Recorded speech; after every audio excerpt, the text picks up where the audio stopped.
Hi guys, it's your boy again, Rebel Hoop. So, gagawa ulit tayo ng isang reaction video. So, galing to kay Historiador. I-search nyo yung channel niya and then subscribe kayo sa kanya. Ito ngayon yung gagawa natin ng reaction video, no? So, yung US sinabing makakaasa ang Pinas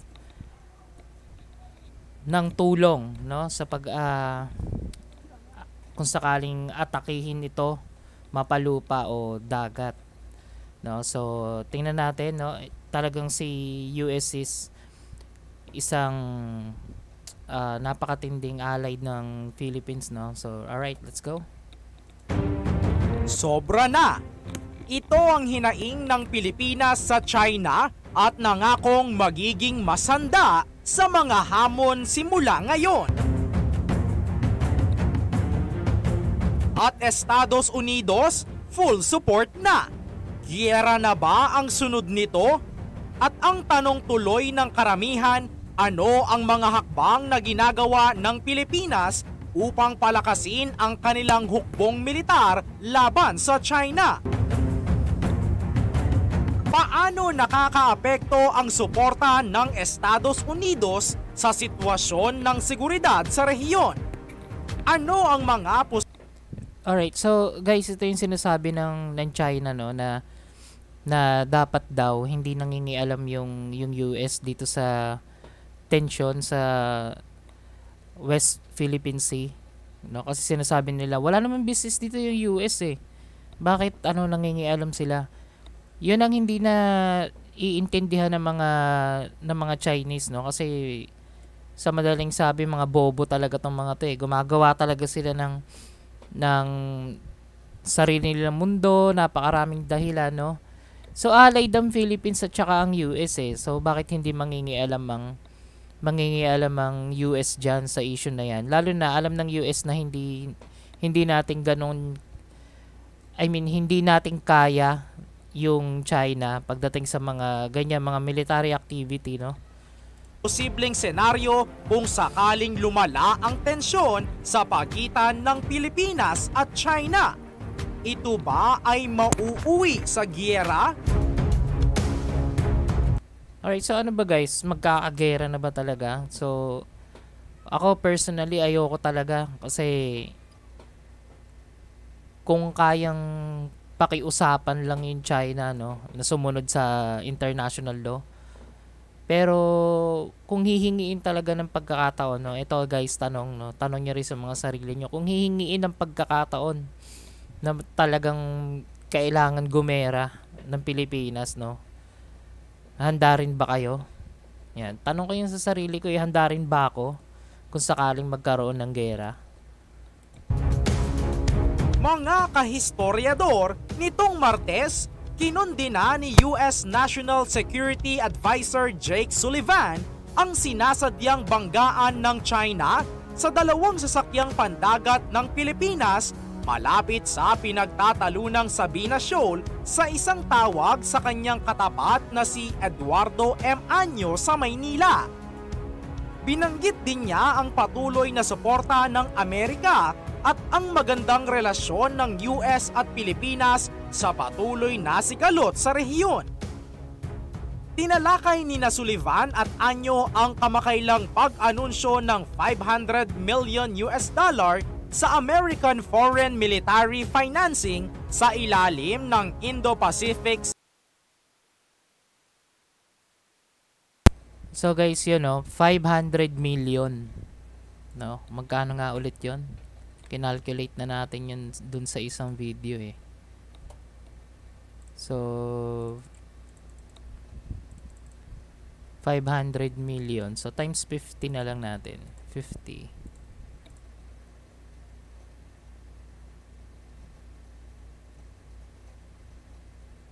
$25 billion. Guys, 25 billion pesos. Ang laking budget niyan. Security Supplemental Appropriations Act na naglalayong tumulong sa modernisasyon ng sandatahang lakas at Coast Guard ng Pilipinas.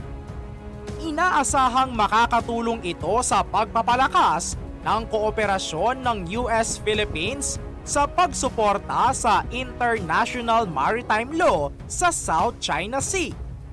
At talagang hindi na mapipigilan ang Amerika sa pagsuporta sa Pilipinas dahil inulit ni Sullivan ang matatag na pangako ng US sa US-Philippines Mutual Defense Treaty na sinabi nito na anumang militar na pag-atak. Yan, guys, yun ay isang agreement, no, between Philippines and US. Ngayon, ang nakakapagtaka, bakit tinututulan yun ng China? No? Gusto ng China sila yung sundin natin. 'Di ba? Kung hindi ba naman Mongoloid tong mga Chinese na to? Sila nga nakikipag-alay sila sa sa ibang bansa eh. Sinabihan ba sila ng Pilipinas o ng US na hindi pwede, 'di ba? Kaya itong mga Chekon to, loko-loko talaga itong mga to eh, mga mapalupa man o sa himpapawid o sa karagatan ay gagantehan nila ng pag-atake na naayon sa kasunduan ng dalawang bansa. Gayunpaman, maaring maapektuhan ng banggaan ang mga pagsisikap na bawasan ang tensyon sa South China Sea. Sa mga nakaraang dekada, pinalakas ng China ang kanilang mga pag-aangkin sa karamihan ng rehiyon na naglalaman ng malaking reserba ng langis at natural gas na madalas na hindi pinapansin ang mga... So, isa yon yung mga natural resources. Isa yun sa gustong makuha ng China dyan sa area na yan. Siyempre, pagka may ganong kang klaseng natural resources, pwedeng maging reason yon or isa yun sa mga elements para umangat yung ekonomiya nyo. Guys, ang China, kung mahilig kayong mag-search sa YouTube, ang totoo niyan, malakas lang ang military power ng China pero pabagsak ang ekonomiya nila. So kaya ganyan sila ngayon, nagkukumahog na mangangkin ng mga teritoryo, manguha ng mga natural resources para iangat ulit nila yung economy nila. Alam niyo ba na may balita na maraming Chinese ang umaalis sa China dahil nga pababa na yung ekonomiya nun. So lalo pang babagsak ang ekonomiya nila kasi ang daming umaalis dun sa bansa nila. 'Di ba? Tara, tuloy natin yung video. Claim ng ibang bansa tulad ng Pilipinas, Vietnam at iba pa.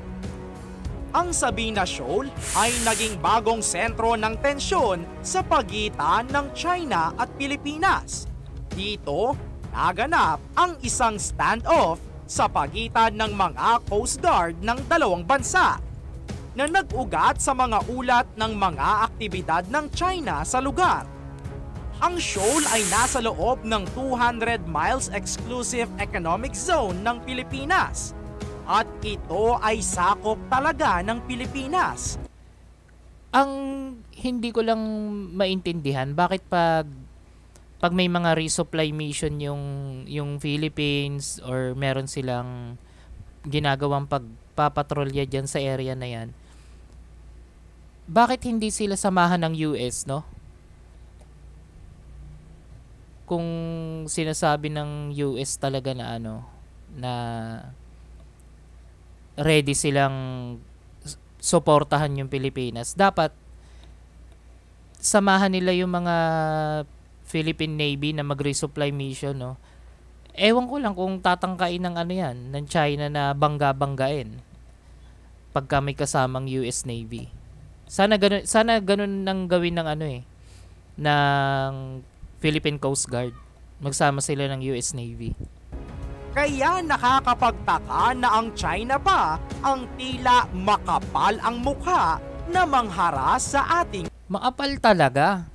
'Di ba? Sobrang kapal. Sobrang kapal ng mukha ng mga Chinese na yan. Katubigan. Tinalakay din ni Sullivan at Anyo ang posibilidad na ang karagdagang tulong mula sa US ay makakatulong sa pagsuporta sa mga internasyonal na batas sa dagat sa West Philippine Sea. Mga kahistoryador, sa ibang balita, sinabi ni Department of Foreign National Defense ng Pilipinas na nakatutok ang bansa sa pagpapalakas ng militar nito upang mapigilan ang mga armadong pag-atake. Kasunod ng insidente kung saan ang barko ng Pilipinas, ang BRP Datu Sanday, ay nakaranas ng pangaharas mula sa 8 barko ng Chinese Coast Guard. Ang insidente ay naganap. Biruin mo, walong barko sa isang barko lang. 'Di ba?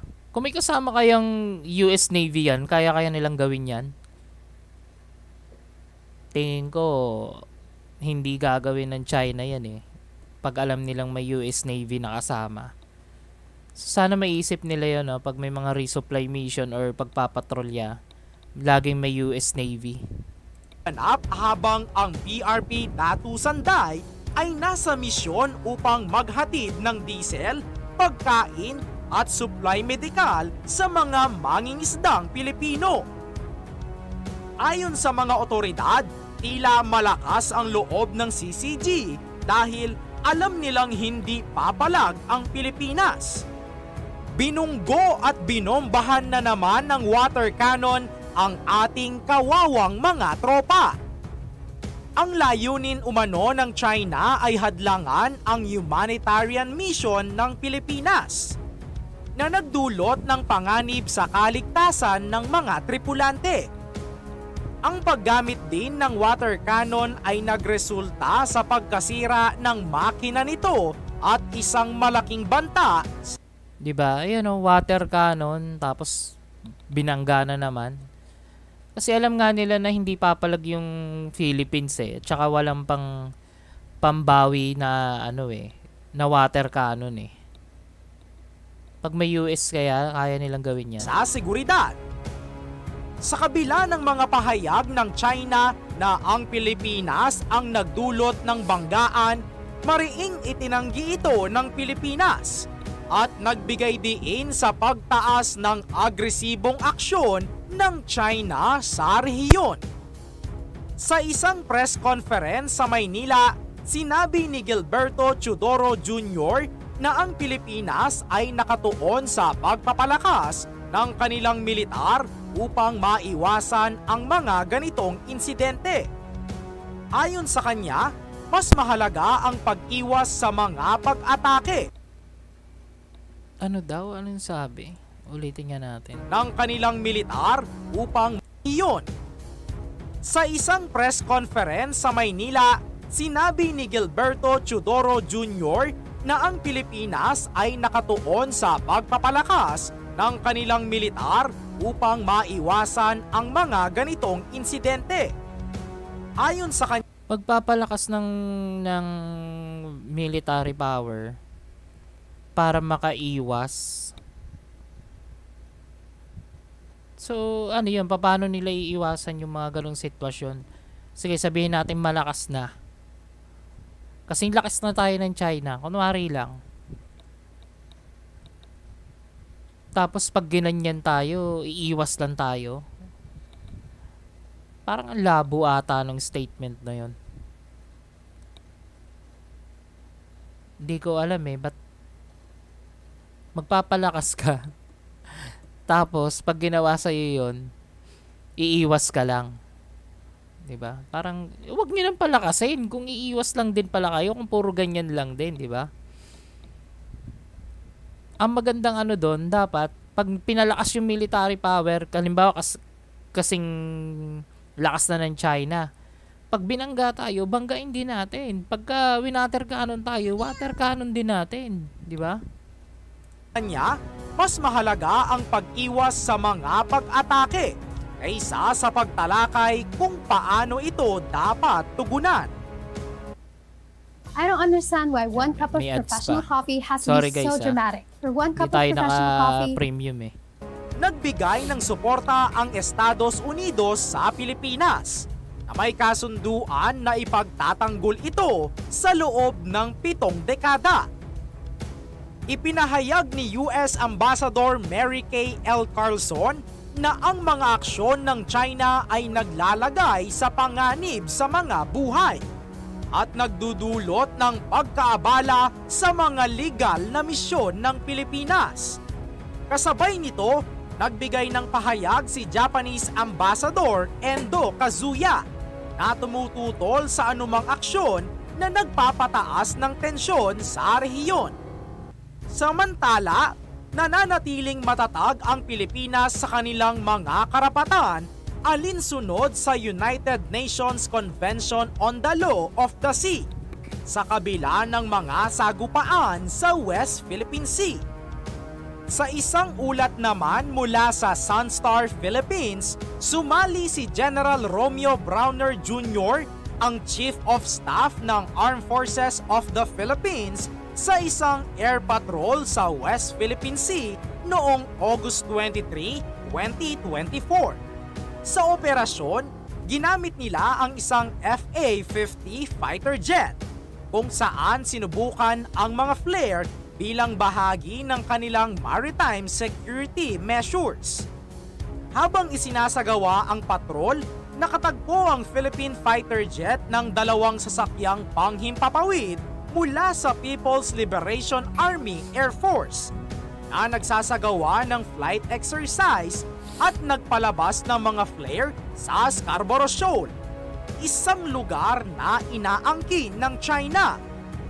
Noong nakaraang linggo, isang barko ng Bureau of Fisheries and Aquatic Resources ang nakaranas din ng mga flare mula sa mga Chinese vessels habang nagsasagawa ng maritime patrol malapit sa Zamora Reef.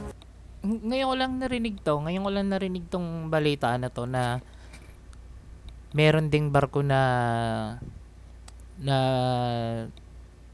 nagpalabas ng mga flare.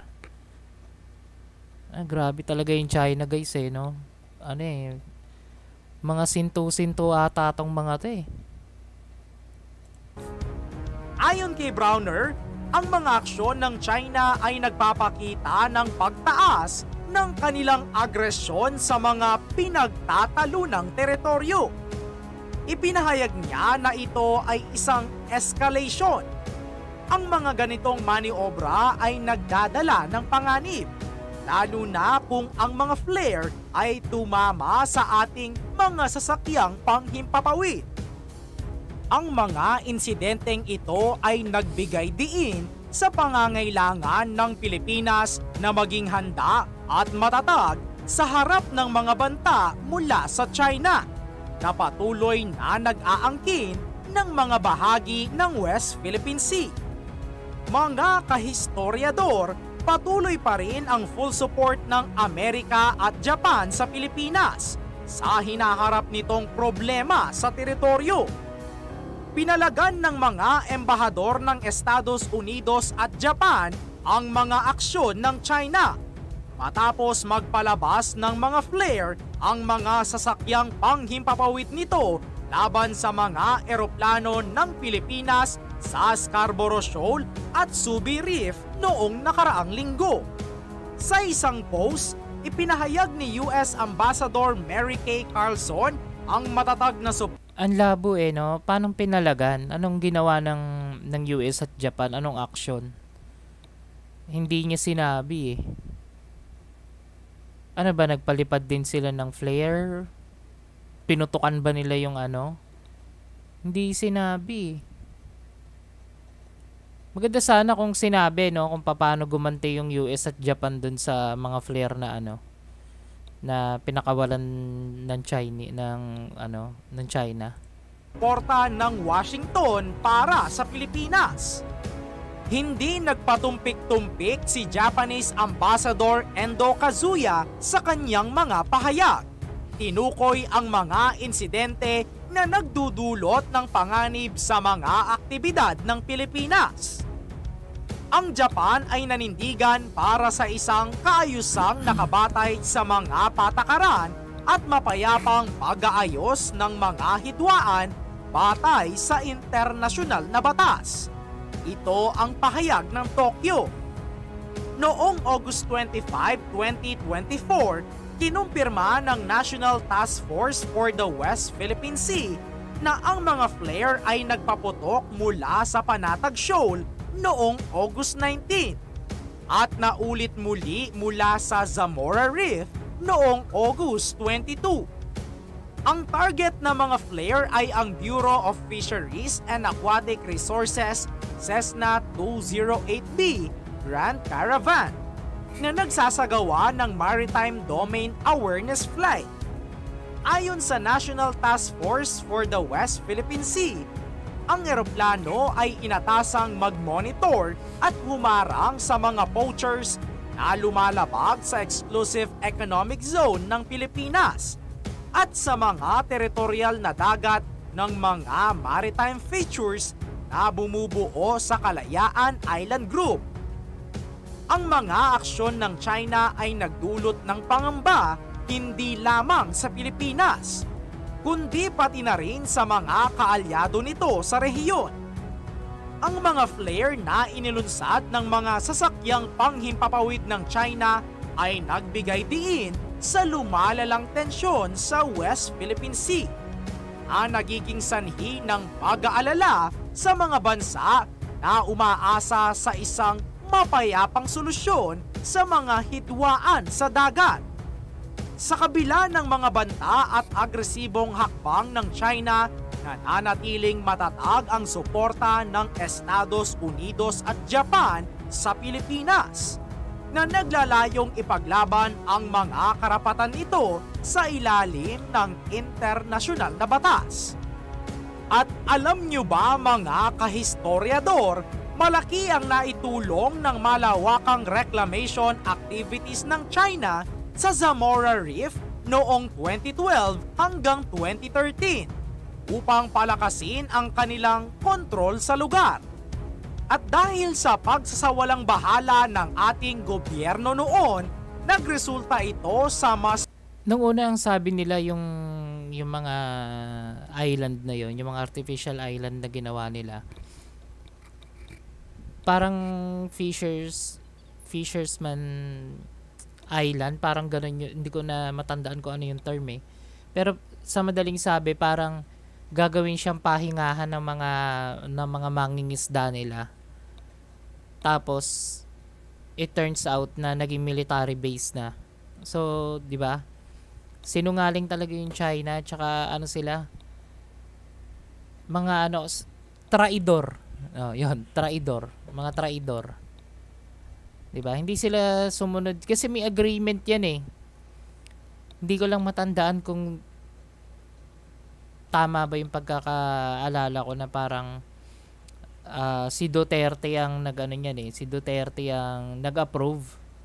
Kasi nga ang sabi nga is ganun klaseng island lang yung gagawin. Hindi naman akalain na magiging military base, no? So may kasalanan din diyan yung Pilipinas kasi hindi nila minonitor eh, no? Dapat yun minonitor nila kung totoo bang ganitong klaseng island yung gagawin. So sana in the first place kung nalaman na kagad na parang military base siya, napahinto na agad, no, or nagsampa na kagad ng mga reklamo yung Pilipinas sa international law. Wala, huli na nung malaman, buo na guys nung malaman Pinalawak na sakop kung saan may mga nakatayo ng malaking gusali, runway, radar domes, antena, Ayan yeah, tama yung pagkakasabi ko. Hindi, mukha bang pahingahan niya? Pahingahan na siguro ng mga barko nila yan na pandigma. May runway, di ba? Magtataka bakit may runway kung para lang sa mga mangingisda yan. Pinlano nila yan para madali sila makakaresponde kung sakali magkaroon nga ng gera. Yung mga barko nila, mga eroplano, hindi na kailangan bumalik pa ng China ng ganong kalayo. Sa gitna pa lang. Halimbawa, yung West Philippine Sea, maging battlefield yun. May sarili na silang doon, kampo. At hanggang sa artificial island na nabuo. Isang deepwater shelter port din ang nakalatag kung saan maaring tumago ang mga barko ng China. Oh, di ba? Ang patuloy na pagpapalakas ng China sa kanilang military presence sa Zamora Reef at iba pang maritime features sa West Philippine Sea ay nagdudulot ng malaking alalahanin sa Pilipinas at sa buong rehiyon. Habang ipinaglalaban ng Pilipinas ang kanilang mga karapatan, kinakailangan din nilang maging handa sa anumang posibleng tensyon o konfrontasyon sa hinaharap. Ikaw, ano ang masasabi mo dito? Alright, so guys, yun lang, no? Yun lang yung reaction video natin ngayon tungkol dito sa namumuong tension pa rin dyan sa West Philippine Sea. Ikaw, ano masasabi mo? Ano reaction mo dito sa video na to? Comment ka sa baba, like, share, and subscribe ka sa aking YouTube channel. Once again, this is Rebel Hoop. Bye now.